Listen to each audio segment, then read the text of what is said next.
Assalamu alaikum wa rahmatullahi wa barakatuh. How are you, my dear students? Inshallah, you all are safe and fine by the grace of Almighty Allah.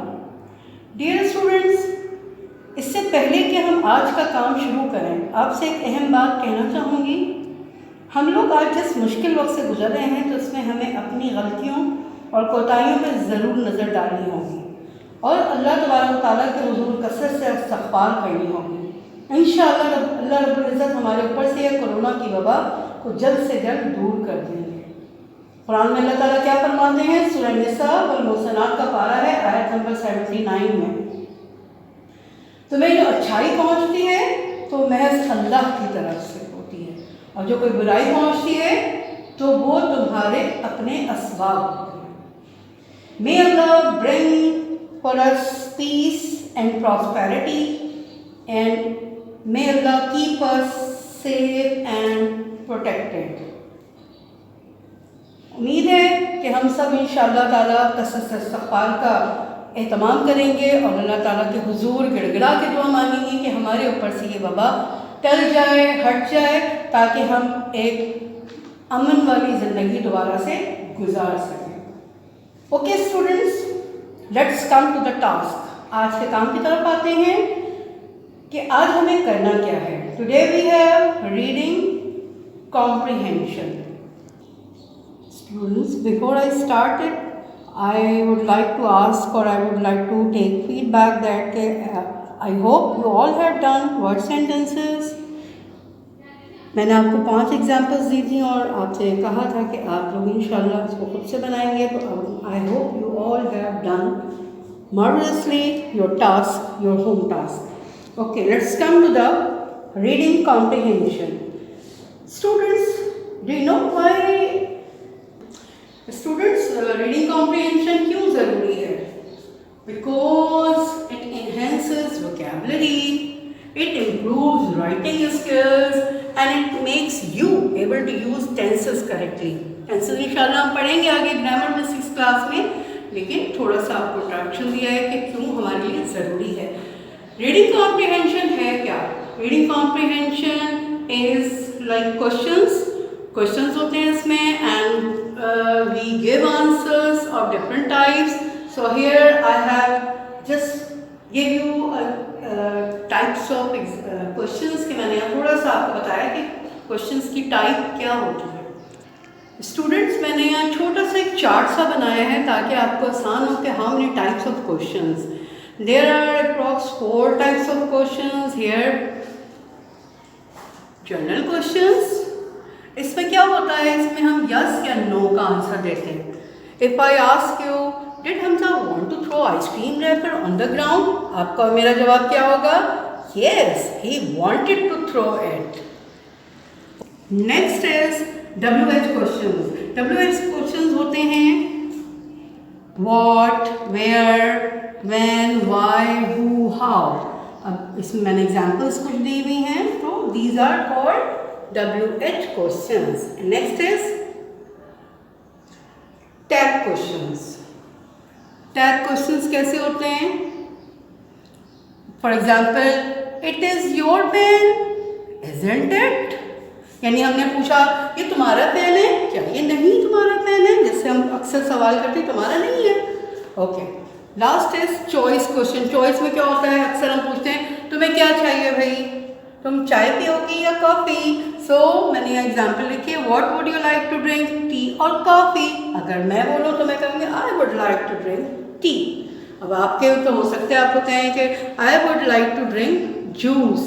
Is it clear? So we have almost we have approx 4 types जो generally हम इस्तेमाल करते हैं। Now let's come to the text के अब हम question answers करेंगे, but don't forget to have black ink pen and blue ink pen. Okay, you must have. अब आपने प्रेप को पेंसिल अब हम छोड़ चुके हैं और अब हम फाउंटेन पेन से काम करेंगे, इंक से काम करेंगे। Black is use for headings and blue is use for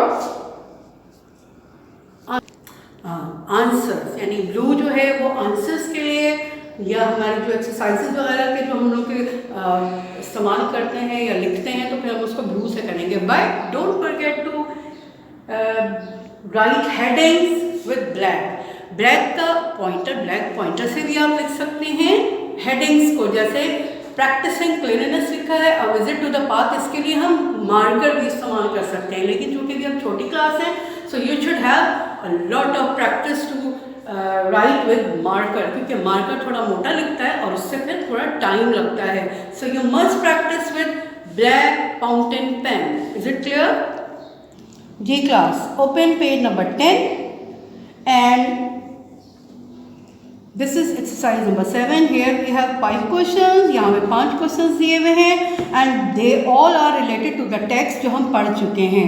For example, अगर मैं आपसे पूछूं what did Abdullah tell Hamza not to do, क्या कहा था अब्दुल्ला ने हमजा को? जी बिल्कुल सही, हमजा को कहा था कि तुम आइसक्रीम रैपर ज़मीन पर नहीं फेंको. अब इसको हमें देखें, हमें अब इसको क्वेश्चन आंसर्स को हमें काम करना है and I hope you will do smartly in your copy. So like this,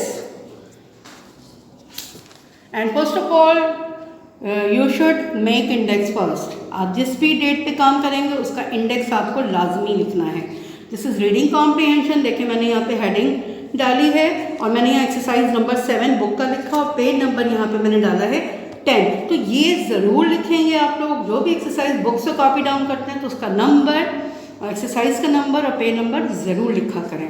here I have written with black and blue, what did Abdullah tell Hamza not to do? Abdullah told Hamza not to throw his ice cream wrapper on the ground. ठीक है, यानी अब्दुल्ला ने क्या कहा हमजा को कि ice cream wrapper ज़मीन पर नहीं फेंको. Okay, what is question number 2? Why did Hamza want to throw the ice cream wrapper on the ground? अब बताइए हमजा क्यों चाहता था आइसक्रीम रैपर को ज़मीन पे फेंकना? जी अक्सर हम लोग, आप बच्चे क्या करते हैं, अक्सर क्लासेस में कचरा फेंकते हैं या कहीं फेंकना समझते हैं कि हमारे एक रैपर से क्या होगा. बिल्कुल हमजा भी ऐसे सोच रहा था, लेकिन मुझे उम्मीद है कि इस चैप्टर को पढ़ने के बाद आप भी अपनी, अगर ये आदत खुदा न खास्ता आपके अंदर है तो यू विल चेंज इट, आप इंशाल्लाह इसको बदल देंगे. Hamza wanted to throw the ice cream wrapper on the ground because, अब देखिए ये वाई से स्टार्ट हुआ हुआ है और इसको रीजनिंग कहते हैं. रीजनिंग अब वजह बतानी है, वाई मीन्स क्यों. अब कहते हैं ना कि वाई, तो इसको रीज़न होता है, इसको रीज़न कहते हैं, यानी आपको वजह बतानी है. अब Hamza wanted to throw the ice cream wrapper on the ground, अब ये सेंटेंस स्टार्ट हो रहा है रीजनिंग का. बिकॉज, बिकॉज क्या है जी, हमने पढ़ा था, because conjunction. He thought his single wrapper would not make any difference. उसकी सोच में ये है कि एक सिंगल रैपर से कुछ नहीं होता, जबकि अगर एक एक सिंगल रैपर एक एक हर बंदा फेंकता जाए तो वो क्या बन गया था? A heap of garbage, पायल, अंबार, ढेर बन गया था. Okay, what is question number 3? According to Abdullah, what should people do to have a clean and beautiful Pakistan? अगर मैं आपसे पूछूं अब्दुल्ला की जगह कि आपको क्या करना चाहिए कि हमारा मुल्क साफ और ख़ूबसूरत नज़र आए, हर बंदे को क्या करना चाहिए? जी हमें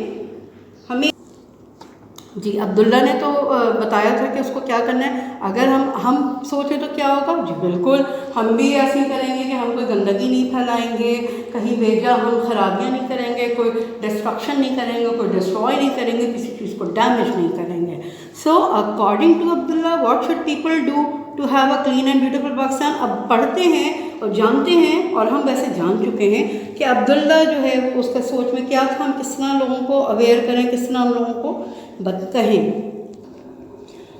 according to Abdullah people should take care of public places to have a clean and beautiful Pakistan. अरे ये क्या, देखिए क्वेश्चन मार्क लगाया हुआ है. Is it correct? क्या क्वेश्चन मार्क ठीक है यहाँ पे?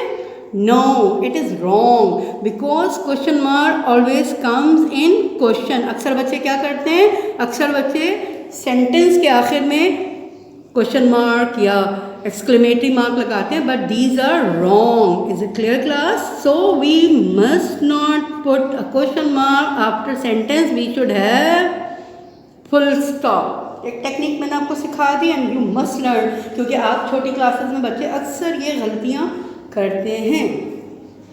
अच्छा चलिए वापस बताते हैं कि अब्दुल्ला, अकॉर्डिंग टू अब्दुल्ला, अब्दुल्ला के हिसाब से लोगों को क्या करना चाहिए? शुड मीन्स चाहिए, have a clean and beautiful Pakistan, उनको टेक केयर, उनको ख्याल रखना चाहिए पब्लिक प्लेसेस का। जैसे हमजा ने फेंका था इस तरह और लोगों को उसको कोई भी रैपर, कोई भी ऐसी कोई चीज़ नहीं फेंकनी चाहिए। Okay, let's come to the question number 4। 4 में क्या है? Where was the board on which the park rules were written?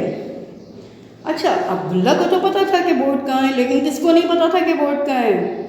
जी, हमजा को पता ही नहीं था, क्योंकि वो आता था ऐसे ही डायरेक्ट गेट से अंदर आ जाता था। But Abdullah was aware, Abdullah बहुत अवेयर था, बहुत होशियार था। कहाँ था board? The board was on the gate on which the park rules were written. उस पर क्या लिखा हुआ था गेट के बोर्ड पर? जी, वहाँ पे लिखा हुआ था कि पार्क में दाखिल होने के बाद आपको कैसे रहना है, क्या क्या सामान, मतलब आपको क्या खराबियाँ नहीं करनी। अक्सर लोग क्या करते हैं, अक्सर बच्चे क्या करते हैं जी, पौधों को नोच दिया, घास को उखाड़ दिया, बेंच पे किसी पेंसिल से लिख दिया।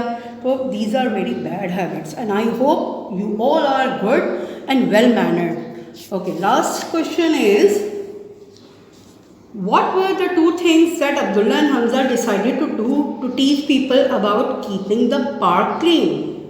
जी, क्या थे वो दो चीज़ें? वो क्या थी जो दोनों ने डिसाइड किया कि चले अब हम लोग जो है वो लोगों को बताएं कि पार्क को किस तरह क्लीन रखना है। उन दोनों ने उसको खुद ही प्रैक्टिकली बताया और लोगों को सिखाने के लिए उन्होंने क्या किया, देखिए। The two things that Abdullah and Hamza decided to do to teach people about keeping the park clean were to put up posters and place dustbins all around the park.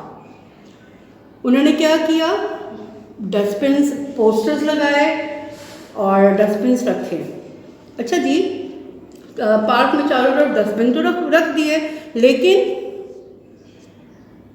क्या लिखा था उस पर डस्टबिन पे? The sign कहते हैं कोई भी निशान, लेकिन निशान इस तरह था कि उन्होंने एक जुमला लिखा था उस पूरे डस्टबिन पे। क्या था? पोस्टर्स भी लगाए थे, पोस्टर्स पे भी यही लिखा था और डस्टबिन पे भी, कीप पाकिस्तान क्लीन। भाई इसको पढ़ेंगे तो हमें खुद ब खुद पाकिस्तान से मोहब्बत होगी और हम कोशिश करेंगे कि हम पाकिस्तान की जो जगहें हैं उनको हम खूबसूरत रखें। आई होप कि you all will do like this, और इंशाल्लाह आप भी अपना काम जो है वो प्रॉपर तरीके से करेंगे, किसी को हर्ट नहीं करेंगे, किसी जगह को डैमेज नहीं करेंगे, जहाँ जाएंगे उसको क्लीन करेंगे। Here is your homework. Okay students, here you have homework. List down all the public places of Karachi in your notebook. आपने कराची में जितने भी या 5 चले जितना जिसको याद आए, वैसे मेरा अपना वो है कि you will write down at least 5 places, 5 लिखिए, और it will look beautiful if you have pictures in front of the name, अगर उसके सामने pictures करें। But after question answers you will do in your notebook. Question answers करने के बाद आपने ये काम नोटबुक पे करना है, और like this.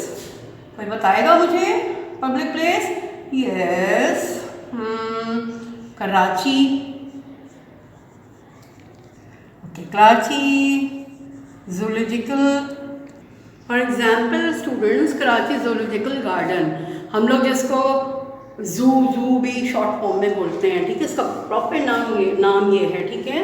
And you can have the pictures, और you will write heading, list down all the public places. ये इन ऑफ कराची को आपने ब्लैक से लिखना है, प्रोमिनेंट करना है, नुमाया करना है, and then make the list or the write the list or the name of the places with blue fountain pen. Don't forget to write with fountain pen. Students, जैसे मैंने ये point wise लिखा है, आपने भी इसी तरह point wise लिखना होगा, उसको आगे आगे करके नहीं लिखना होगा। erected position में लिखना है, vertical position में लिखना है, इस तरह से point डाल के आपने लिखना होगा।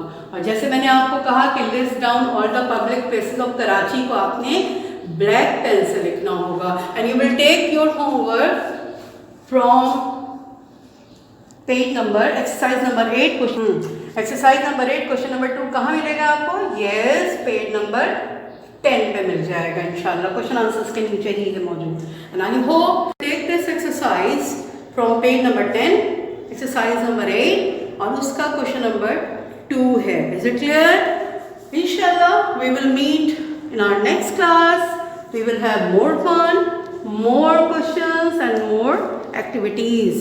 Stay home, stay safe और अल्लाह आप सबको अपनी अमान में रखें, हमें भी दुआ में याद रखें। अस्सलामु अलैकुम व रहमतुल्लाहि व बरकातुहू।